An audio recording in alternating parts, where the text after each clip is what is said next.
Pandemic టైంలో 2020 వెళ్తే అప్పుడు సిచ్యువేషన్ ఏంటి అంటే అమీర్పేట్లో ఎస్ఆర్ నగర్లో ఆ టైంలో పుట్టగొడుగుల్లా వెలిచాయి. ఏమని? డెవాప్స్ విత్ ఏడబ్ల్యూఎస్, లేకపోతే పవర్ బిఐ, ఎస్పెషల్లీ రెండు కోర్సెస్ గురించి, power BI plus SQL and DevOps with AWS. ఈ రెండు కోర్సెస్ విపరీతంగా ఫేక్ ఎక్స్పీరియన్స్ పెట్టుకోవడం, ప్రాక్సీ చేయించుకోవడం, ప్రాంప్టింగ్ చేయించుకోవడం, ఇవన్నీ చేయించుకొని జాబులు తెచ్చుకునే పరిస్థితి ఉండేది ఒకప్పుడు. చాలామంది చూసి ఉండొచ్చు, చాలామంది దొరికారు కూడా. ఫేక్ ఎక్స్పీరియన్స్ పెట్టి దొరికిన వాళ్ళు ఉన్నారు, దొరికిన తర్వాత కంపెనీ నుంచి బయటకు వచ్చిన వాళ్ళు కూడా ఉన్నారు. మొన్న రీసెంట్ న్యూస్లో కూడా చూసాం మనం అది.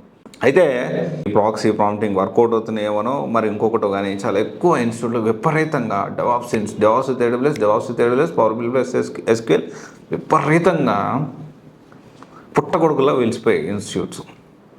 అంటే not only Ameerpet, all over Hyderabad, Bengaluru చాలా ఇన్స్టిట్యూట్స్ వచ్చాయి. సో అమీర్పేట్ ఎస్ఆర్ నగర్ పెద్ద హబ్ కాబట్టి దాని గురించి మనం మాట్లాడుకుంటాం. సో తర్వాత మెల్లగా ఏంటి అంటే డెవాప్స్ విత్ ఏడబ్ల్యూఎస్, దీంతో పాటు మళ్ళీ ఎజూర్ నేర్చుకొని, జీసీపీ నేర్చుకొని డెవాప్స్ విత్ మల్టీ క్లౌడ్కి వచ్చింది. తర్వాత అప్డేట్ అయ్యి డెవాప్స్ ఎకాప్స్కి వచ్చింది.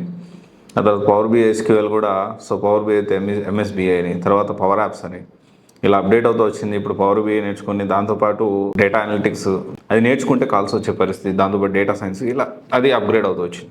ఇప్పుడున్న సిచ్యువేషన్ అంటే విపరీతంగా ప్రాక్సీ ప్రాంప్టింగ్ జరిగిన రోజుల్లో ఎందుకని ఈ మాట చెప్తున్నానంటే, డెవాప్స్లో ఫ్రెషర్స్కి కాల్స్ అనేవి అప్పుడు ఉండేవి, కానీ చాలా తక్కువ ఉండేవి. ఓన్లీ 3+ years ఎక్స్పీరియన్స్ వాళ్ళకి, 4+ ఎక్స్పీరియన్స్ ఉన్న క్యాండిడేట్స్కి మాత్రమే డెవాప్స్లో కాల్స్ ఉండేవి.